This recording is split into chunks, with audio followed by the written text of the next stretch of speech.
Mónica, ¿cómo fue tu estadía en el penal Santa Mónica de Chorrillo y qué hacías para dedicar tu tiempo? Bueno, me dediqué a lo que era tejer, hacer cejas. Lo que me encantaba más que todo en el ámbito mío era la cosmetología. Me encantaba hacer uñas, cejas, pero me enfoqué mucho en otros tipos de cosas. Implementaban talleres. Yo estuve en algunos talleres de zapatería. Hice bromas de tejer, peluches, almohaditas muy lindas. Me dediqué a todo ese tipo de cosas para hacer algo productivo. Mónica, en el video anterior nos habías comentado que te visitaban personas en el penal. Bueno, Sí, por supuesto. Me visitó varias personas. Una de las asilos políticos, que en una oportunidad yo hice como un trámite de asilo político, pero nunca me hicieron el llamado ni nada. Entonces, cuando caigo detenida, empecé a tener constantemente visitas, pero de parte del asilo político. Luego de eso, una visita que tuve fue de Mariana Silva, una muchacha excelente que trabajaba en la embajada junto a un compañero de trabajo de ella, que era un señor muy opuesto, alto, o sea, lo estoy describiendo para que más o menos entiendan. Él es de ojos claros, la cual siempre confiaron en mí. En ese momento me recuerdo que fue para el mes de noviembre, que ya venía aproximada a diciembre, y ella me dijo que ella sabía que yo estaba ahí por parte de la xenofobia, ya que como todos los venezolanos en otros países estamos como ligados. Entonces la gente siempre nos tomaba como que así. Pues entonces estuvimos hablando, conversamos, y yo le mandé una carta a mi madre, la cual ella se le envió por un correo. Muy amable la chica, siempre creyó en mí, gracias a Dios ella sí sabía lo que estaba sucediendo conmigo. Y agradecerle bastante también porque fue muy buena conmigo. Verónica, cuéntanos cómo fue tu extraditación de Perú a Venezuela. Bueno, realmente a mí me sacan del penal Santa Mónica Chorrillo a las 2 de la mañana, pero antes de eso a mí me hicieron un llamado acotándome que iba a salir que iba a salir en libertad. Nunca me dijeron que iba a ser extraditada. Incluso eran como muy callados todos lo tenían como muy bien planificado, no decían nada, ni siquiera mi abogado le avisaron, mis familiares no sabían. Entonces eso yo no le llamo extraditación, eso yo le llamo que me sacaron del penal Santa Mónica Chorrillo de una manera arbitraria, tan arbitraria que cuando a mí me hacen la prueba del COVID me la hacen y no me dijeron para qué me la estaban haciendo. Y recuerdo que me sacan el 27 de abril del año 2019, del año 2021. Y entonces, bueno, para ese momento cuando a mí me sacan, yo estaba sumamente preocupada, porque fíjense que mi mamá se encontraba en Perú en ese momento, y yo les decía a las personas que necesitaba hacer una llamada, pues no me dejaban. Ya que cuando pasó el trámite, el tiempo, ahí fue donde yo dije, wow, o sea, de verdad que necesito hablar con mi mamá, y nadie me dejaba llamar porque a mí me avisaron muy tarde.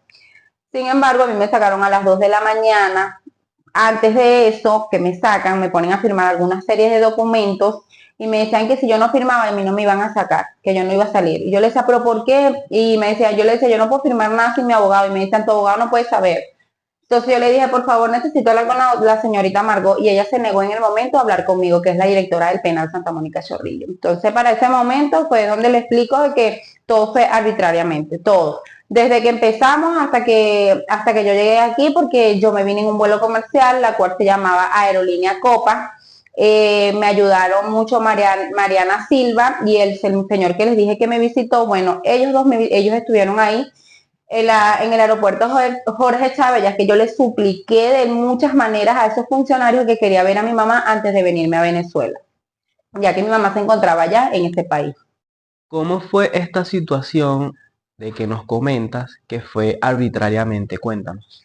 Esta situación arbitrariamente pasó porque nunca nos informaron, e incluso para los meses de marzo yo iba a tener lo que era una audiencia con el doctor Trujillo, ya que mi mamá había solicitado tener un abogado como lo era el doctor Trujillo, otro abogado privado que me habían contratado mi mamá junto al doctor Ormeño. Entonces él ya había hablado con mi mamá de que necesitaba que estuviera una audiencia vía online, que eso lo estaban practicando allá, pero al doctor Trujillo lo amenazaron de que se alejara de mi casa.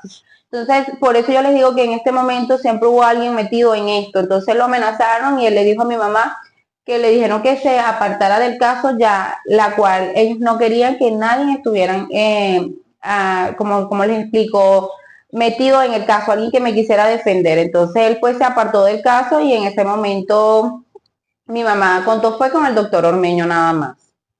Cuéntanos cómo fue tu momento cuando fue tu detención frente a un tribunal. Bueno, realmente me estuve una doctora, una jueza, la cual ella me priva por 2 meses, que eran 60 días, la cual era el tiempo que yo debía estar en el penal Santa Mónica Chorrillo. Pero antes de eso, mi abogado mete un habeas corpus para la fecha y ella cambia el artículo dentro de los 60 días y pone otro artículo diciendo que yo no podía salir del penal Santa Mónica Chorrillo hasta no ser extraditada a Venezuela. Esto quiere decir que si hubiesen pasado 7, 8, 9 años y Venezuela no respondía con mi extraditación, yo iba a seguir detenida en el penal Santa Mónica Chorrillo, ya que esa jueza fue la que puso ese régimen. Entonces, y donde yo le decía a mi mamá que cuánto tiempo me faltaba, que les decían mis dos abogados, como el doctor Trujillo, que fue el que le mandaron a apartarse de mi caso, y el doctor Marcos Ormeño, que era la respuesta que él me daba era que les había metido en muchas oportunidades el habeas corpus. ¿Puedes hablarnos más a profundo sobre los dos descuartizados que se te acusa en Perú? Por supuesto, su duda se la aclararé. En cuanto a eso, sacaban cosas para lo de la xenofobia, pero nunca sacaban lo que eran mis caras, ni registros, ni nada. Realmente Perú lo que hizo fue poner ese tipo de cosas, más nunca lo hicieron por parte de lo que eran las noticias, pero nunca lo hicieron de una manera documental. Entonces, lo que hacían era hacer viral las noticias, pero sin embargo nunca lo hicieron en un documento, porque yo estaba detenida simplemente por una sola razón, haber tenido la alerta Interpol, que le dije que tenía varias series de errores, y era lo único que a mí me estaban deteniendo. Me habían puesto 2 meses y luego me ponen, como les expliqué, me ponen hasta lo largo del tiempo que Venezuela respondiera. Sin embargo, en este momento, cuando yo llego al penal Santa Mónica Chorrillo, todo el mundo me señalaba, me sindicaba de ser la descuartizadora. Yo no entendía qué era lo que estaba pasando hasta que realmente me di cuenta vía la televisión, las informaciones, las noticias. Me di cuenta de que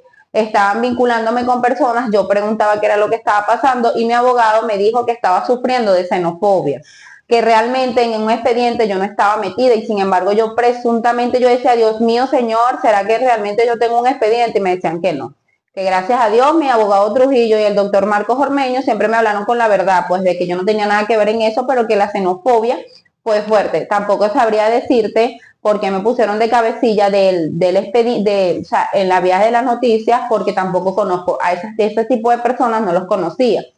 Muchas personas me decían que de repente era porque no conseguían a los verdaderos culpables. Pero realmente la xenofobia fue tan fuerte en Perú, demasiado, las violaciones de derechos, incluso hasta, también quisiera acotar esto, que hasta cuando a mí me sacaron del penal Santa Mónica Chorrillos, a mí me mandaron a cambiarme la ropa. Yo salí con una ropa y en el aeropuerto me vuelven a mandar a quitar la ropa, o sea, como que si estuvieran temiendo de algo. E incluso me sacaron a las 2 de la mañana, sin poder llamar a mi madre, sin poder tener una comunicación con ella. La única que de verdad me ayudó fue Mariana Silva, que me dejó contactar a mi mamá vía telefónica y le dijo que yo estaba en Jorge Chávez, y fue sumamente fuerte, porque esto para mí fue algo como catastrófico, o sea, algo que yo decía, Dios mío, señor, ¿por qué me está pasando todo esto? Y no entendía quién tenía las manos metidas en esto. E incluso hace poco también estuve investigando las noticias tan falsas que habían, y yo estaba también como dándome cuenta y uniendo cabos pues sobre referente a lo que fueron las noticias y todo ese tipo de cosas de la xenofobia que hubieron en Perú en contra de mi persona. Pero también, así como hubieron xenofobias conmigo, también tuvimos muchos venezolanos que éramos inocentes, y veía personas inocentes como la mamita Carmen Rodríguez, que ella se llama Carmen Rodríguez, también fue víctima de lo que es la xenofobia. Es algo muy fuerte lo que se vive en Perú. ¿Quién paga el vuelo cuando viniste de Perú a Venezuela? Bueno, realmente todavía hoy por hoy se desconoce la materia de quién pagó ese vuelo, pero sé que era un vuelo, porque en ese momento, cuando las INPES me sacan del penal Santa Mónica Chorrillo, me decían que firmaran ahí, que firmara, y yo decía, pero ¿quién está pagando esto? Y me dice, no, pagaron, alguien pagó tu vuelo. Fue lo único que me dijeron, que alguien había pagado el vuelo, más nunca me dijeron quién había sido. Entonces, hoy por hoy se desconoce quién canceló ese vuelo, lo único que sabemos es que yo me vine escondida del penal de Santa Mónica Chorrillo, más nunca fue una extraditación porque yo me vine en un vuelo comercial donde hice una parada en Panamá con dos funcionarios del 6CPC de Caracas, uno se llama Giovanni Rea y otra funcionaria femenina. Entonces, bueno, en ese momento cuando yo les preguntaba a ellos que quién había pagado mi vuelo, solamente ellos lo que hacían era guardar silencio y no me decían nada. Pero su trato conmigo fue sumamente bien, ellos siempre me trataron de una manera súper correcta. En cuanto a eso, no, todavía se desconoce quién canceló lo que es el vuelo de Perú-Venezuela. Viajas de Perú a Venezuela, ¿a qué parte de Venezuela llegas?